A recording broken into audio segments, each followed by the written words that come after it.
programa que a gente vai usar é o DB Designer para explicar os conceitos de modelagem. Nesse primeiro momento, para a gente entender o que é uma tabela, o que é um registro, o que é um relacionamento, aqueles conceitos que eu falei, relacionamento um para um, relacionamento um para vários, relacionamento vários para vários. Eu vou mostrar no desenho e vou mostrar ele no SQL Server sendo implementado. Eu vou mostrar o banco saindo aqui do nosso modelo até chegar no banco real onde o dado vai estar dentro dele. Tá bom? Então a gente vai criar aqui um novo diagrama no DB Designer e ele tem os objetozinhos aqui do lado que a gente vai usar. Ó, basicamente a gente vai usar as tabelas e os relacionamentos aqui para fazer o nosso objeto. Se você quiser criar agrupamento por região, para você ter o seu modelo mais organizado, se o modelo for complexo, você pode. Mas a gente vai basicamente se basear nesse cara aqui, ó, na table. Aqui tem alguns tipos de dados que vêm por padrão. Esses tipos de dados são genéricos. A maior parte dos bancos de dados aceita esse tipo de dados. Só que tem alguns tipos de dados que você pode criar, se for específico do banco de dados. Por exemplo, o SQL Server tem um campo chamado Money, que na verdade é um decímal que aceita 4 casas decimais. Tá? Mas eu posso criar esse tipo aqui e usar ele na minha modelagem, o tipo Money, que quando ele gerar o script, ele vai gerar com esse nome aqui, o script, e no SQL Server vai ficar com esse nome. Então você lembra que a tabela é um conjunto de dados, e esse conjunto tem um nome? Tá? Então você vai dar o nome do seu conjunto de dados. Vamos dizer que você tem aqui o nome aluno. Beleza? Qual que é o campo que identifica? Você vê que por padrão ele cria um ID aluno aqui. Tá? A gente pode ter uma matrícula. Eu não vou falar de notação agora, porque a notação vocês vão entender depois. Que a gente pode colocar trigrama para facilitar, fazer algumas outras coisas, etc. Eu vou usar dessa forma. Tá? Quantos caracteres tem a matrícula de vocês?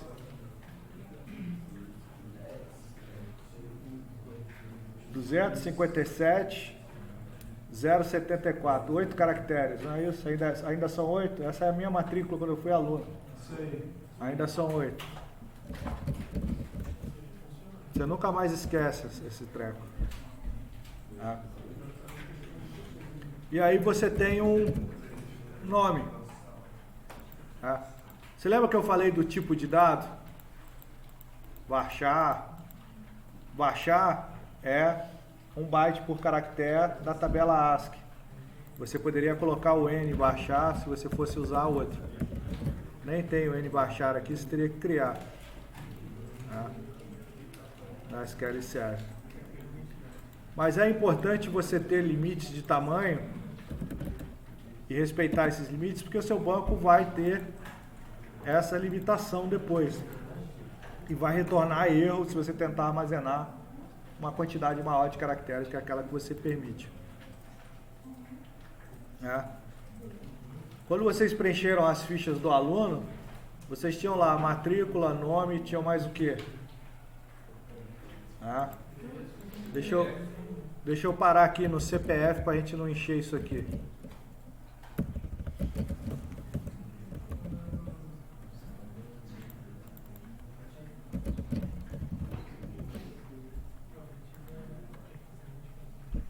Os campos aqui, isso aqui é dizer se é um campo que aceita nulo ou não.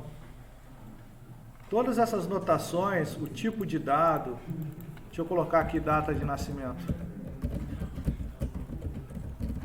Tá?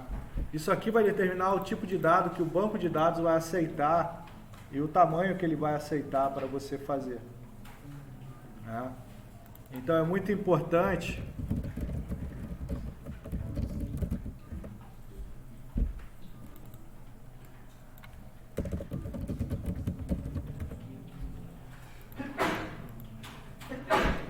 a gente conhecer esses tipos de dados. Ah, professor, é muito difícil achar essa informação. Não é. É uma informação facílima de achar. São os tipos de dados que tem. Tá? Ó, números exatos, ó. Esses são os tipos de dados que aceitam no SQL Server. Casas decimais aproximadas, ele vai complementar. Por exemplo, você colocar 15,05, ele vai colocar 15,04999999. Date time, ó. Ele tem o date time, small date time, date time 2. Ah, professor, você sabe todos esses o que aceita de cabeça? Não, não sei. Mas a referência está fácil de achar. Eu achei na primeira procura eu achei. Unicode, ó. Isso aqui é se você quiser usar a tabela Unicode. A tabela Unicode é aquela tabela que usa 2 bytes por caractere. Ela aceita um número grande de caracteres. Quando você tiver um sistema que vai ter caracteres árabes, caracteres chineses, você precisa usar a tabela Unicode no campo de texto. No Ocidente inteiro você não precisa se preocupar com isso. Tá bom? Campos binários, ó. Quando você vai armazenar imagem, quando você vai armazenar arquivo, você vai usar um campo binário. Você vai binarizar o arquivo, você vai binarizar a imagem e vai guardar no campo binário. Outros tipos de dados, ó. Então, professor, eu estou com dificuldade de entender o tipo de dado. Você pode clicar nele, ó, para entender, ó. E vai falar o que é, ó. Ó os tipos, ó. Número Big Int, ó, tem 8 bytes. Ele aceita desse número aqui que eu não sei pronunciar até esse número aqui, ó. 8 bytes. Tá conseguindo ver aí? Melhorou? Tá pequenininho? O inteiro, ó. De menos a mais, ó. O small int, ó. Small int é 2 bytes, ó. E o byte, 1 byte só. Então você consegue ver os tipos money, ó. Lembra que eu falei do tipo money, small money? Ó o money tem 8 bytes, ó. Campo money. Olha lá, ó. Ele vai desse número aqui, ó. Tá vendo? Com 4 casas decimais, ó. A esse número aqui, ó. Com 4 casas decimais.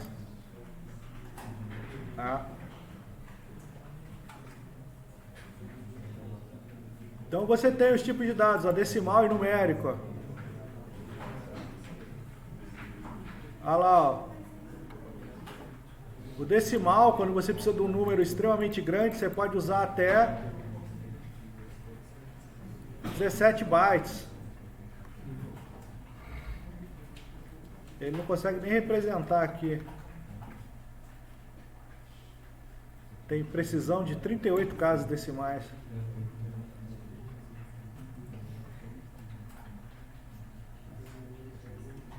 Tá aqui os valores, ó. Menos 10 elevado a 38 a mais 10 elevado a 38. O range que ele aceita.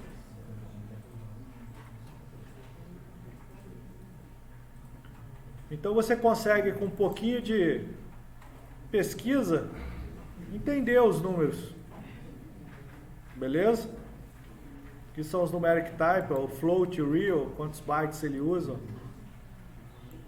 O float, ó, usa 4 bytes, tem 7 casas decimais.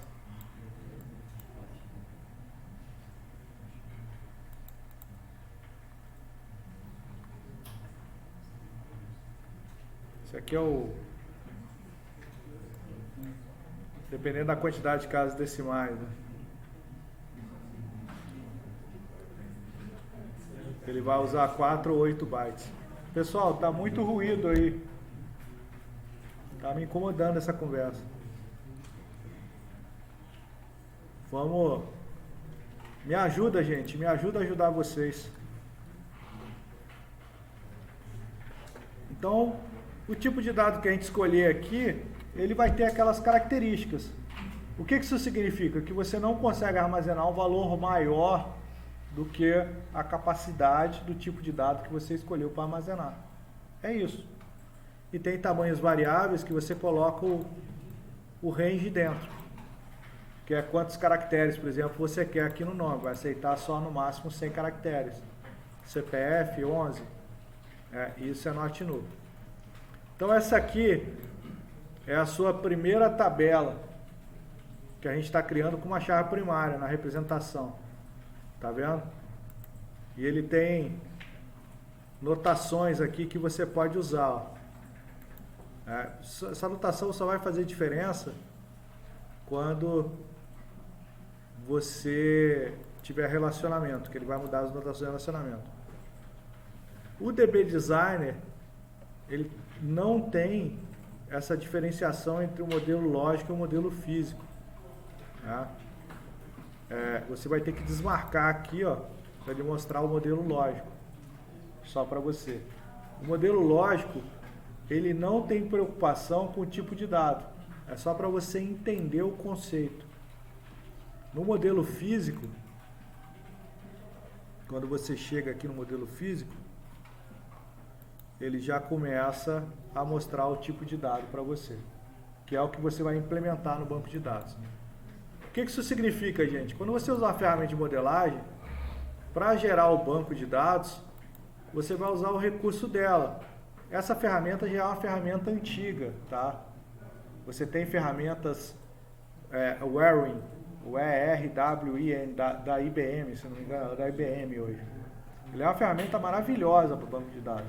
Tem integração com N tipos de banco de dados, atualiza o modelo dinamicamente, faz engenharia reversa perfeitamente. Só que na fase que a gente está, a gente não precisa de uma ferramenta tão poderosa. A gente pode se adaptar a essa aqui e usar sem problema nenhum. Tá? Fora que essa ferramenta é paga, é muito cara o Wrin. E aqui a gente vai exportar o script, ó. Tá vendo? Vamos exportar o script de criação dessa tabela aqui, ó. Então o script de criação, vou colar aqui só para a gente ler ele. Tá? Ele é criando a tabela aluno com os campos e aqueles tipos de dados, e se é nulo ou não, que a gente colocou lá. Ó. Beleza? Até aqui não disse nada pra gente, né? Criou um código maluco, baseado no modelo doido que a gente fez. Só que a gente vai jogar isso agora no nosso SQL Server. Ó, a gente tem a ferramenta de gerenciamento do SQL Server chamada Management Studio. Aqueles 2 vídeos que eu postei para vocês ensinam a instalar o Server e o Management Studio. Façam isso em casa. É muito importante que vocês pratiquem, porque eu fazendo, vocês vão olhar, porra, isso é muito fácil. É só que na hora que vocês forem fazer, vocês vão agarrar em diversos momentos, vocês vão ter que refazer. Então é muito importante que vocês façam em casa, refaçam. Ah, o que o professor fez está muito básico, eu não preciso refazer. Esse é o erro de quem está aprendendo algoritmo. Quando o professor corrige o algoritmo no quadro, porra, é mole. Você olha assim, pô, isso está muito fácil. Só que na hora que você vai desenrolar, você não consegue desenrolar de jeito nenhum. Você tem que reproduzir, tem que refazer, tem que fazer o básico, não tem jeito. Tá bom? Então a gente vai abrir o Management Studio para criar um banco de dados e criar essa tabela lá, para vocês entenderem o que é a tabela num modelo, onde você está representando aqui tudo que você quer fazer, e o que é a tabela no físico. O físico para a gente é o que? É o servidor de banco de dados, que vai ter um banco de dados e vai ter a tabela lá dentro. Esse vai ser o físico. Beleza? Então, estou abrindo o Management Studio, ele vai se conectar no meu server, o nome do meu server é esse, que é o nome do meu computador. Não tenho instância, ele está se conectando na minha instância da SQL Server. Tá? E eu tenho lá diversos bancos de dados que eu já uso. Eu vou criar um aqui pra gente. Vou criar um banco de dados do zero aqui pra gente, chamado de aula BD. Esses arquivos que ele cria aqui, um é o arquivo de armazenamento, outro é o arquivo que ele vai gerenciar as transações. Ele cria na pasta padrão dele. Quando você administra um server real, você escolhe onde você quer deixar esses arquivos para você fazer backup, etc. Aqui eu não preciso escolher.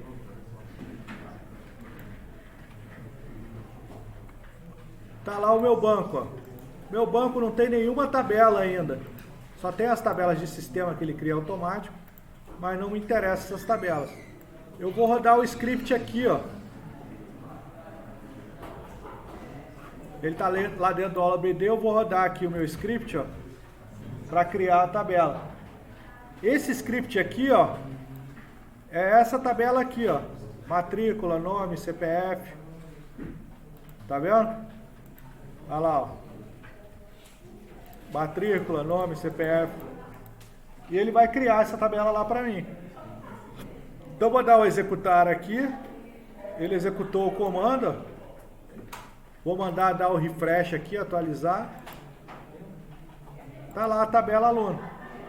Esse é o usuário owner, DBO. Como eu estou logado como owner no server, ele criou como owner. Se eu tivesse logado com outro usuário, ele criaria com outro usuário essa tabela. Aluno. E se você abrir o design dela, ela está exatamente igual ao nosso modelo.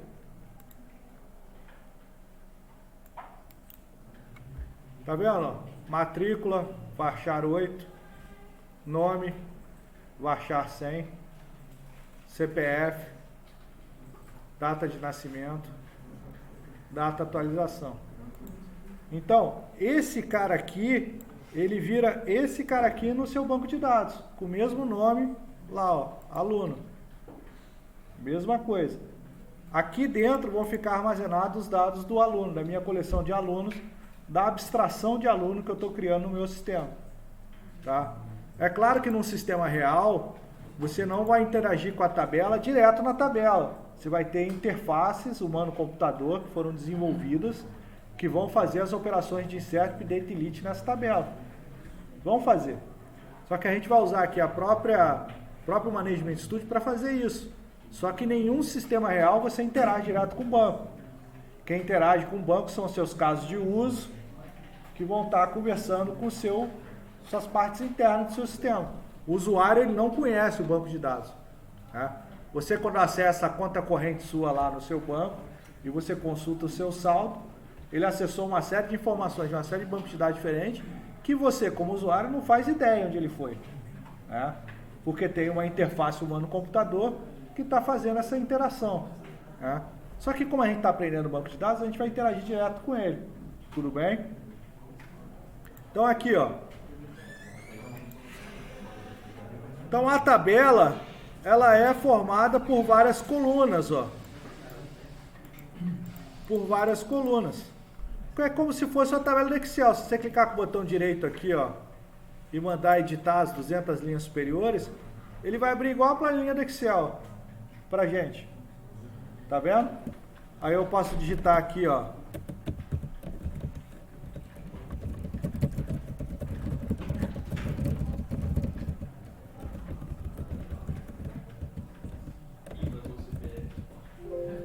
Descobrir o CPF de alguém é a coisa mais fácil do mundo, né? Data de atualização, vamos lá.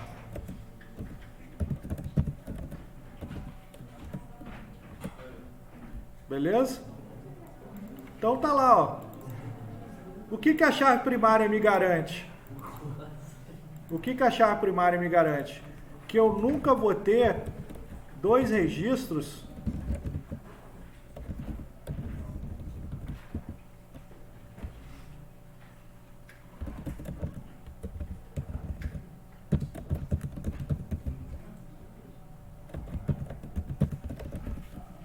com a mesma chave.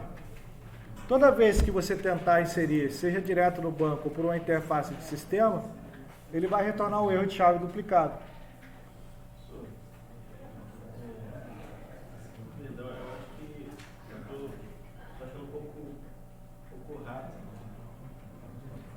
Tem que ser assim, eu não viro. Não, é por isso que eu estou gravando o vídeo, para você rever ele 200 vezes. Entendeu? Mas eu vou reexplicar aqui, não se preocupe. Tá? Eu estou ainda no primeiro conceito de tabela e registro. Professor, essa tabela aí que você explicou ela, se colocasse pelo menos um item igual uma de cima, ele bloquearia? Não, não. A restrição de chave duplicada só vale para o seu campo-chave. As chaves não podem ser iguais. Entendeu? O resto dos dados podem ser. Tá? A não ser que você crie restrições de índice com duplicação não autorizada. Você pode criar, mas a gente não criou. Só criou para a chave. O que a chave primária garante no seu banco de dados? O que esse cara aqui, ó, essa chave primária aqui, garante no seu banco? É por isso que eu estou pedindo para todo mundo prestar atenção, porque como eu estou gravando o vídeo, a minha aula vai ser mostrando. Vocês podem me parar para perguntar a qualquer hora, tá? Mas eu vou falar de muita coisa num vídeo que vai parecer que é um vídeo rápido, mas quando você for ver, ele vai ser bem devagarinho, porque você vai precisar ir parando, ir olhando, etc. Tá? Só que é uma forma bem prática da gente dar essa aula. É melhor do que eu ficar na teoria 1 milhão de anos. Tá? Esse cara aqui que você disse que é a chave, que é a matrícula, você está dizendo para o seu banco de dados que os seus dados do aluno, esse cara aqui vai ser a identificação única dele. Entendeu? Então, por exemplo, se eu tiver um outro dado aqui, ó, vou colocar aqui, ó.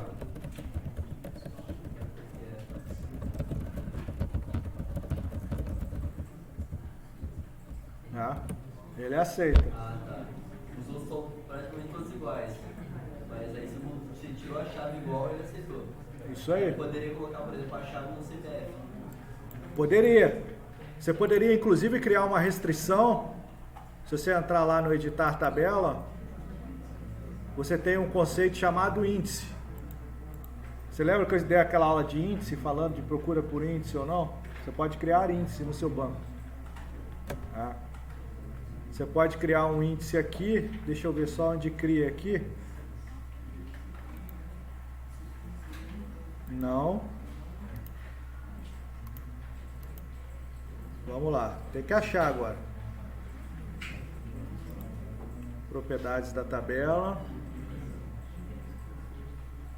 Eu poderia criar lá no modelo também o índice. Deixa eu achar aqui. Não, é no campo, é no atributo.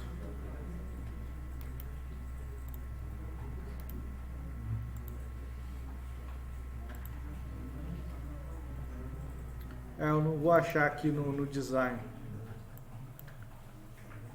Deixa eu ver se aqui na coluna que eu tenho.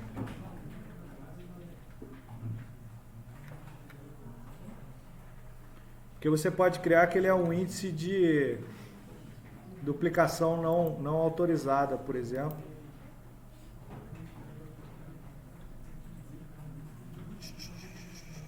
Índice chaves, está aqui. A primary key ele é um índice já, ó, tá vendo? No seu banco, é um índice exclusivo, tá? Que ele, do tipo primary, ou seja, ele não permite os dois, mas você pode adicionar outros índices, ó.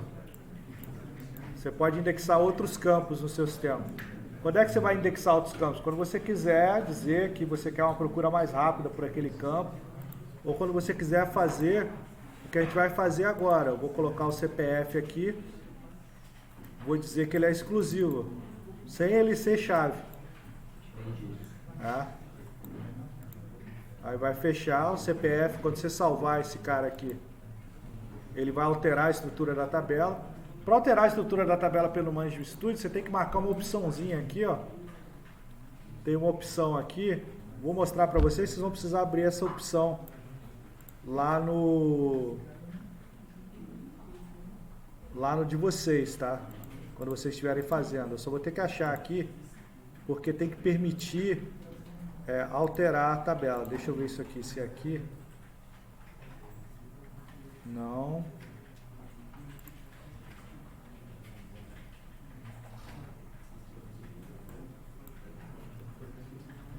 Tem uma permissãozinha que você tem que dar aqui para fazer.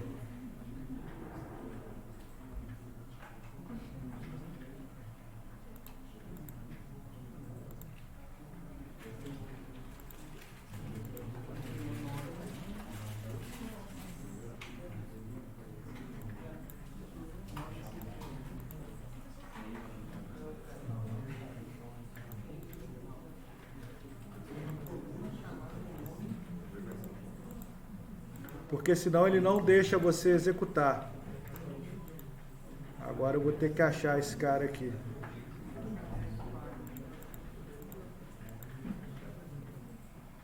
Aqui, eu acho que é aqui, ó. Aqui, ó. Ele vem marcado com essa opçãozinha padrão aqui, ó. Evitar salvar alteração na tabela que recria a tabela. Você tem que desmarcar essa opção para você poder ficar alterando a estrutura da tabela quando você quiser.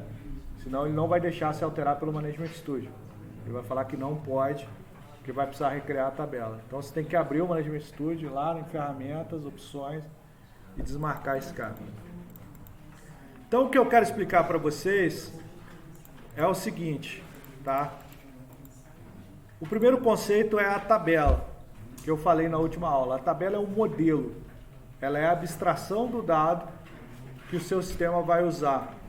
E o seu dado no sistema, ele vai ter essa forma que você está definindo. É isso. A abstração, ela vai ser tão profunda o quanto você precise para que o seu sistema funcione e cumpra as obrigações que ele tem que cumprir. Ponto. Beleza? Esse é o conceito. Qual que é o conceito? Eu vou repetir, se por favor vocês me permitirem repetir. Tá difícil, né? A conversa está muito curta.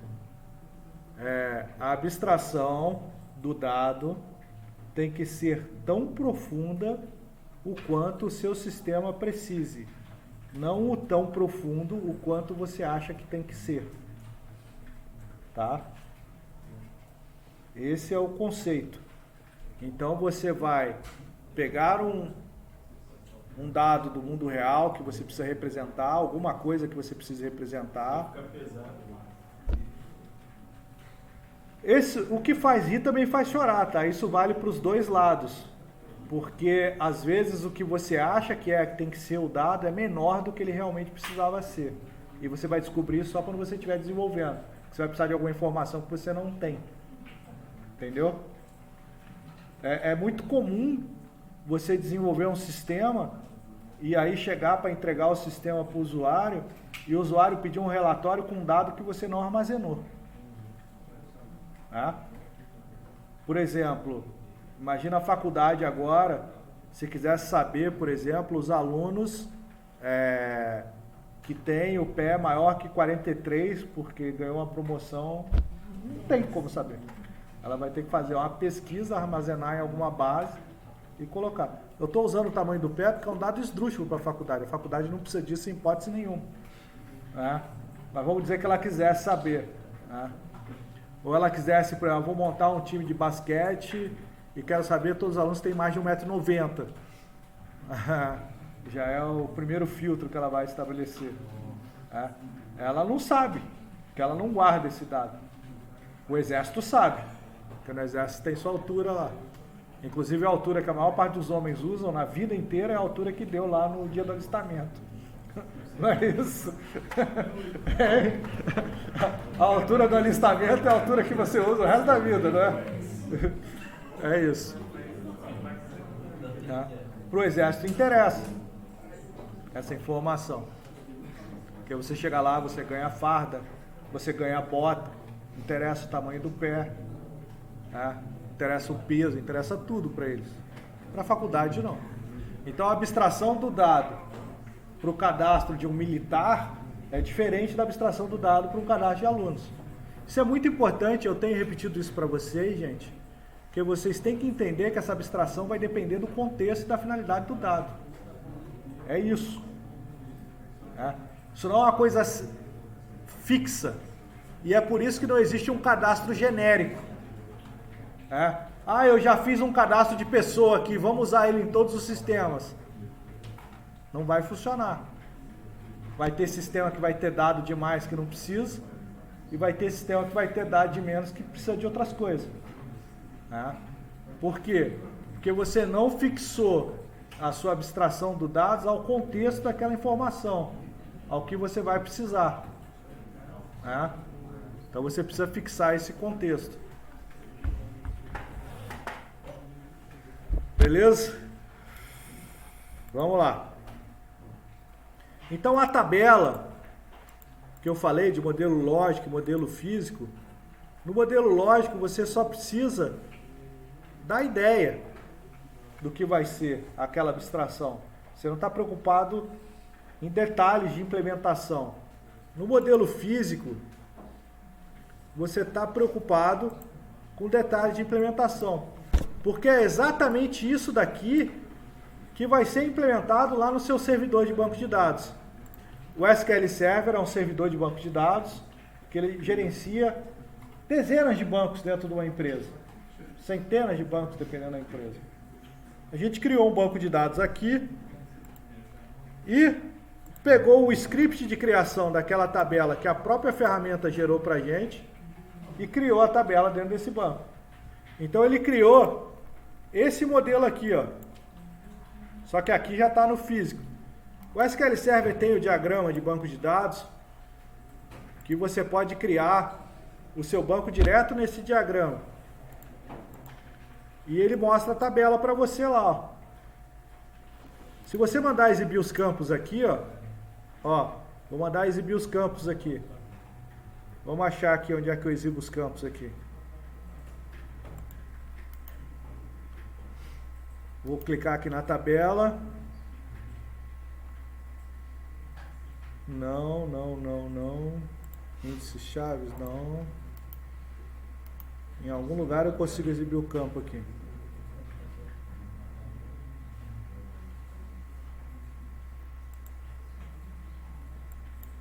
Devia ter aqui as propriedades. Deixa eu salvar esse diagrama. Diagrama de identidade de relacionamento, para a gente fuçar nele.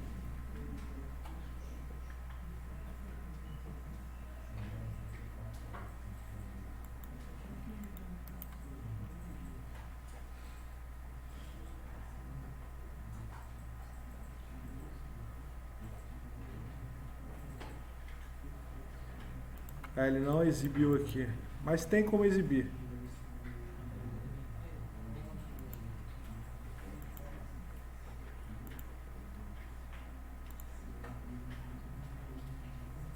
Ou tinha e não dá mais. Bem, mas essa abstração aqui, ó, é a mesma que está aqui no modelo lógico. Se você der 2 cliques no diagrama, ele abre aquela mesma tabela lá pra gente mexer. Vamos lá, aqui ó, clica em cima da tabela, exibição de tabela, aí você pode exibir aqui, padrão. Sabia que dava. Eu quero um modelo bem abstrato para eu fazer só a minha ideia. Eu posso vir aqui, ó, só as tabelas, ó.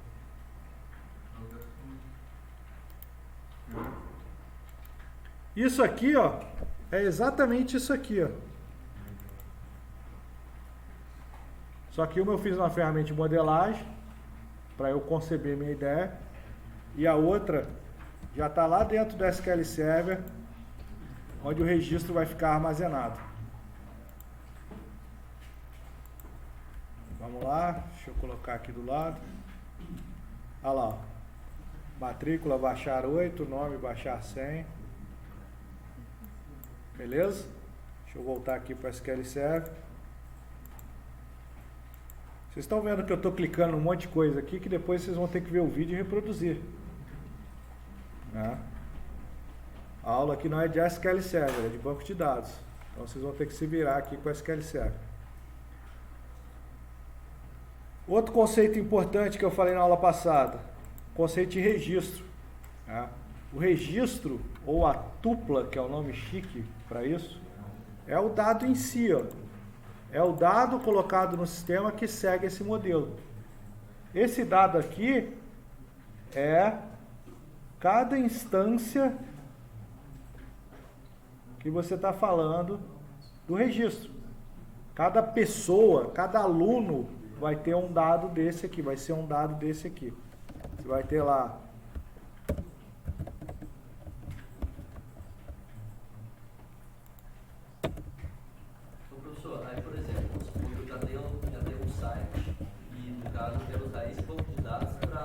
quando uma pessoa se cadastrar, já ir direto o cadastro dela para esse banco de dados. eu teria que fazer um vínculo DNS? Não, olha só, você está apressando,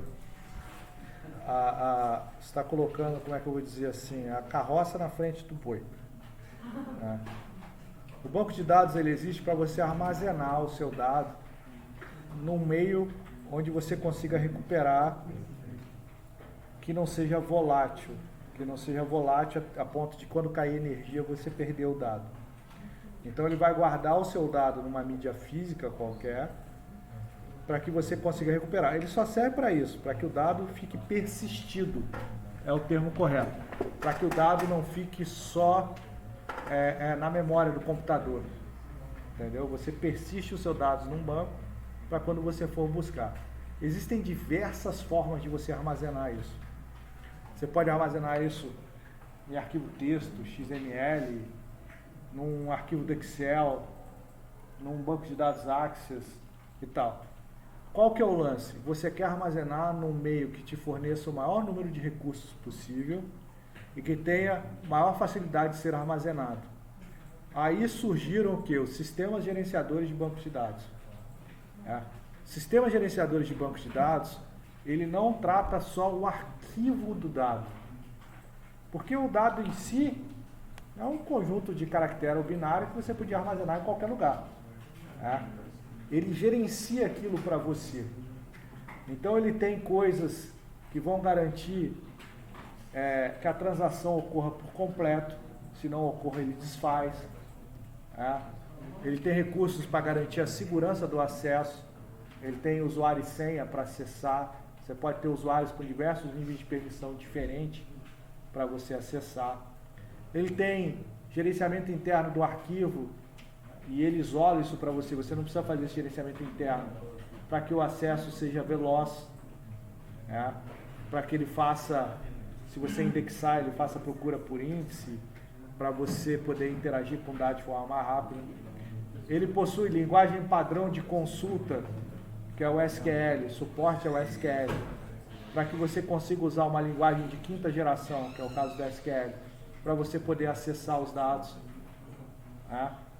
Então, ele tem esse suporte a essa linguagem. Ele tem ferramentas de administração para você, quando você for montar uma consulta, por exemplo, você montar um plano de consulta para você saber onde está lento, onde não está, etc. Ele tem ferramentas de administração para você fazer backup do dado e restore. Tem bancos que aceitam fazer, o caso da SQL Server, backup a quente. O que é um backup a quente? Você está usando o sistema, está tendo I/O bound de diversas fontes diferentes. O que é I/O bound? As pessoas estão fazendo insert, update, delete usando o seu banco. Diversas pessoas, paralelismo. Tem controle de paralelismo. As pessoas estão fazendo isso e você vai fazer um backup daquilo. Sem que essas pessoas precisem parar de usar. Essas pessoas continuam usando, você faz o backup e ele faz. Tem banco que não tem sistema gerenciador de banco de dados que não tem suporte a backup a quente, que você tem que romper todas as conexões e fazer o backup. Controle de paralelismo, de várias pessoas utilizando ao mesmo tempo. Então, quando você utiliza um sistema gerenciador de banco de dados, tipo SQL Server, Oracle, Postgre, MySQL, Firebase, Firebird, qualquer um desses, DB2, tem vários sistemas gerenciadores de banco de dados. Eles servem para isolar essa complexidade da gente, ter um servidor na nuvem ou na sua rede corporativa, onde você vai guardar os seus dados e ele vai fazer esse gerenciamento para você. É isso. Isso que é o SQL Server. O SQL Server é um sistema gerenciador de banco de dados. Dentro dele vão ter vários bancos de dados e ele vai isolar boa parte da complexidade da criação dos arquivos de dados da gente. E a gente vai conseguir interagir com ele de forma fácil. Beleza? Isso é o SGBD, gerenciador de banco de dados. Mas você pode armazenar o seu dado em qualquer lugar. Agora, no frigir dos ovos, qualquer sistema corporativo, qualquer sistema que vá para a nuvem, qualquer sistema que vai ter paralelismo, é praticamente inviável você fazer sem a utilização do sistema gerenciador de banco de dados. É isso. Beleza? Eu ainda não ia chegar nesses conceitos, mas já que foram abordados, eles são importantes. Tá bom? O que é a transação? Quando você fala de transação de dados, né?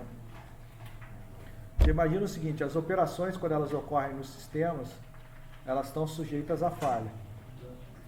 E por mais que a gente ache que é uma coisa só, ela não é uma coisa só. Né? Vou te dar um exemplo. Você faz uma transferência de R$100 da sua conta para mim. Beleza? Parece ser uma ação só, porque você vai lá, faz a operação, né? Transfere o dinheiro, beleza. Mas, partindo do princípio que eu sou um registro dentro do banco de dados, sou uma pessoa lá, sou um cliente, que eu tenho uma conta corrente, você tem a sua conta corrente, que é outro registro, e que essas contas correntes têm, cada movimentação é outro registro de movimentação conta corrente, né? Quando você transfere dinheiro da sua conta para a minha, tem que primeiro tirar da sua conta e depois colocar na minha. Correto? Não é ao mesmo tempo. Né? É igual copiar arquivo, né? Você acha que é ao mesmo tempo, mas na verdade, quando você recorta, né? Antes ele copia e depois ele apaga. Ele não vai copiando byte a byte e apagando. Não sai centavo por centavo da sua conta. Não é assim que funciona. Ele criou um movimento na sua e criou na minha. Só que você tem que garantir a atomicidade dessa operação. O que é a atomicidade dessa operação? Ou ela ocorre por completo, ou ela não ocorre. Você não pode ter meia transferência. Se existisse essa possibilidade de meia transferência, sempre ia sair dinheiro da conta antes de entrar na próxima. O dinheiro ia sumir. Nunca ia entrar primeiro e depois tirar da outra. Então, esse conceito de transação, os bancos de dados também implementam. Está falando do dado se perder? Exatamente. Do dado se perder, não. Da operação acontecer pela metade. De eu tirar o dinheiro da sua conta e o dinheiro não ir para outra conta. Como isso pode acontecer? Deu um crash no meio. Caiu um servidor, tem um erro de programação, deu um problema no meio. Ah, professor, é quase instantâneo. Você está falando de milhões de operações acontecendo em paralelo. Se cair, alguma vai acontecer. Então você tem que garantir a atomicidade. Os bancos de dados eles garantem essa atomicidade se você usar os recursos dele. Os recursos de transaction, etc. As linguagens modernas também garantem quando você usa mapeamento objeto relacional, você usa os objetos corretos e por aí vai. Mas tudo isso usando recursos de banco de dados. Então, quando você estiver falando de qualquer programa real que vocês forem fazer na vida de vocês, qualquer site, sistema, aplicativo, você vai usar um sistema gerenciador de banco de dados. Seja na nuvem ou seja dentro da corporação onde vocês trabalham. Tá? Vocês não vão usar arquivo texto, XML para armazenar, nada disso. Eu já vi um acho que é FTP, eu acho que é esse nome. Não, FTP é outro história. Falando qual que é. Tem. O Firebase é o banco de dados que está na moda hoje para quem faz aplicativo. O sistema gerenciador de banco de dados está na moda para quem faz aplicativo, o Firebase. Mas tem dezenas de servers diferentes. Os mais famosos do mercado são o SQL Server e o Oracle. Quem trabalha com desenvolvimento PHP, por exemplo, conhece muito o MySQL. MySQL é outro servidor de banco de dados também que é muito usado. MySQL é um servidor de dados open source. Tem vários software livres que usam outro banco de dados open source chamado Postgre. Tem o banco de dados da IBM, que é o DB2, que também é famoso. Tem vários. Tem vários que eu não conheço que são usados. Vários.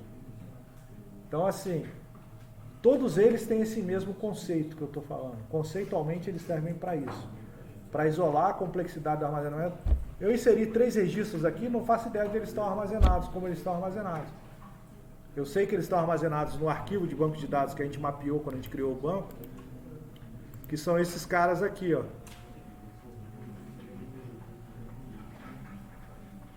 Vamos achar aqui, ó. Ele está armazenado dentro desse cara aqui, ó. Tá vendo? Ele criou esse cara aqui para minha aula MDF. Os meus dados estão lá dentro dele. Agora, como ele guarda lá dentro, como ele recupera, eu não faço ideia. Isso é problema do SGBD. Entendeu? Esse aula.log é para ele fazer as transações antes de efetivar. Ele cria um arquivo de log e depois ele efetiva. Por que ele cria o arquivo de log? Porque se uma transação acontecer pela metade, ele desfaz. Ele consegue dar o que a gente chama em banco de dados de rollback. Ele desfaz. Então é isso. Para isso que serve um sistema gerenciador de banco de dados. E quando a gente fala de sistema, de guardar dados, a gente sempre vai guardar num cara desse, que tem todos esses controles que a gente está falando. Beleza? Vocês podem perguntar à vontade, tá, gente? Porque eu realmente estou indo a pauleira aqui. Sintam-se à vontade para perguntar, se tiverem dúvida. Eu ainda mostrei só uma tabela até agora. Vou precisar de mais aulas para mostrar os conceitos de relacionamento, pelo jeito. Bem, o registro, ele está representando a abstração que a gente queria. No nosso sistema, a abstração de aluno tem essas informações. A gente criou um índice de duplicação não autorizada, só para mostrar para vocês, no CPF.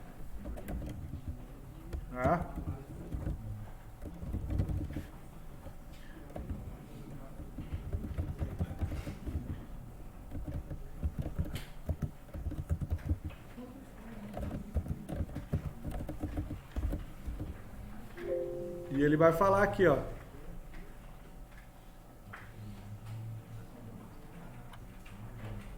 Ele está dizendo que o índice não permite duplicação não autorizada. Então você pode ter restrição que sempre vai existir na chave ou criar as suas restrições dentro do banco de dados. Você pode criar as suas restrições, as suas regras. Qual que é o lance aqui? Qual que é o lance desse cara aqui? O banco de dados ele não restringe só na interface dele, tá? Se você interagir com ele com SQL, que vocês viram SQL, a maior parte de vocês viu SQL no semestre passado, estão lá os 3 dados. Ó. Se eu tentar inserir um dado duplicado, vou inserir aqui os dados.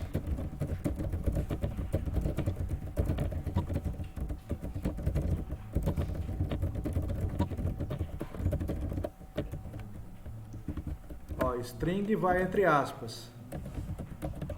Vou inserir uma chave duplicada.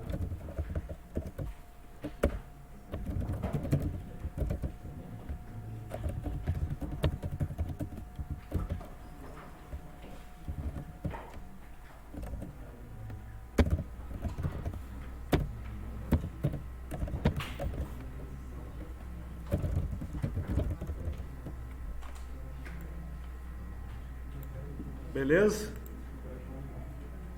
Opa, tá com o nome errado. Não é data atualização, não? Não, atualizar Caco. Criei com o nome errado. Porque lá no meu modelo tá com o nome errado. Atualiza Caco.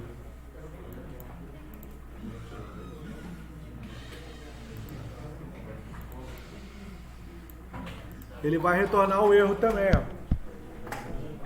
Então, as restrições que você configura na sua abstração, quando um sistema tentar violar, seja uma interface web, seja um aplicativo, seja uma interface de um sistema qualquer, o seu banco de dados não vai aceitar aquele dado. Ele vai recusar o dado.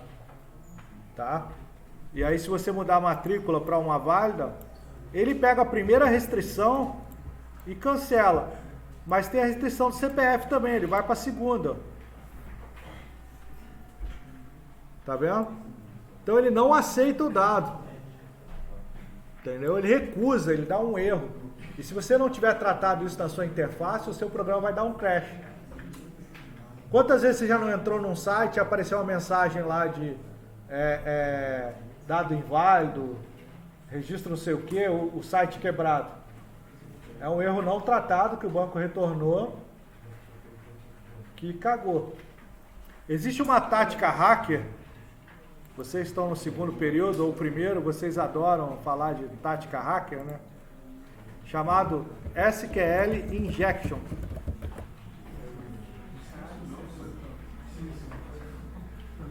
Isso é uma tática hacker.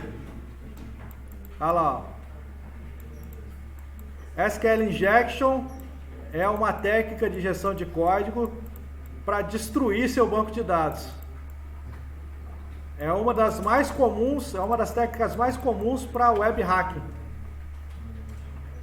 Então, se você estudar SQL Injection, os sites que não tratam erro de SQL, que fazem SQL direto na interface, você consegue meter um hackzão lá, ler a estrutura do banco de dados, ler dado não autorizado, violar a interface com SQL Injection. Então já vi um monte de aluno aí interessado em pesquisar SQL Injection, né? O espírito de hacker de todo mundo aí. Né? A maior parte das interfaces de hoje, eles tratam SQL Injection. Como é o erro mais comum, pessoal, o que está na mesa do professor é do professor, né? O que está nas mais comuns, né? Eles tratam, mas tem um monte de site que não está preocupado com SQL Injection. Aí, ó.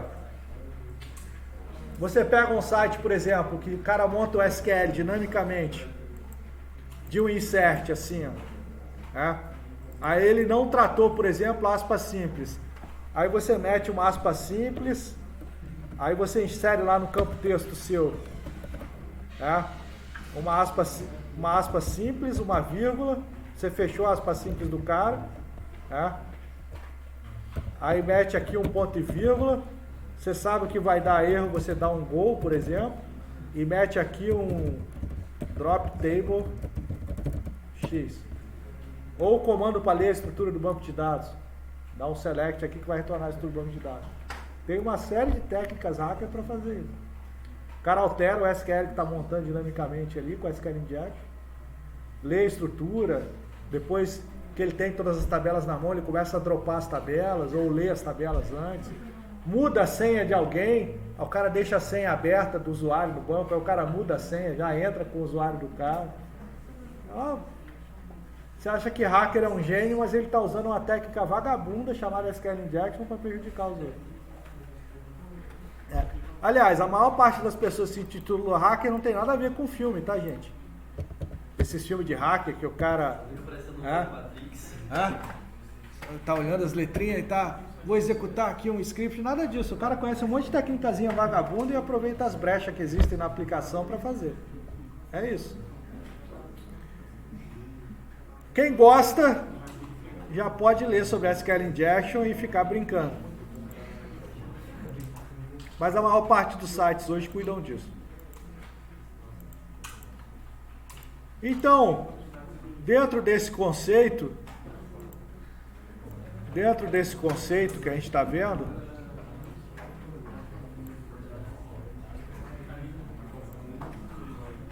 quando o seu sistema inserir um dado válido, ele vai aceitar e o dado vai estar lá dentro do seu sistema sem problema nenhum. Se você observar o próprio Management Studio, quando você fala aqui, eu usei aqui o recurso aqui do lado, aqui, ó, para ler as tabelas, ó, ele monta um SQL pra gente de select aqui, ó. Cadê? Onde é que eu vejo? Aqui, ó, mostrar SQL.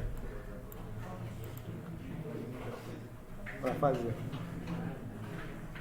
Então essas crianças aqui são os registros, tá?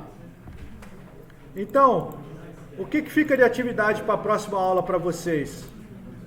Vou deixar já a atividade para a próxima aula. vocês vão instalar o SQL Server na máquina de vocês de casa, instalar o Management Studio, instalar o DB Designer, criar essa tabela, criar o script, criar o banco de dados do SQL Server e rodar esse script e inserir os registros da forma que a gente fez. Só isso que eu quero que vocês façam.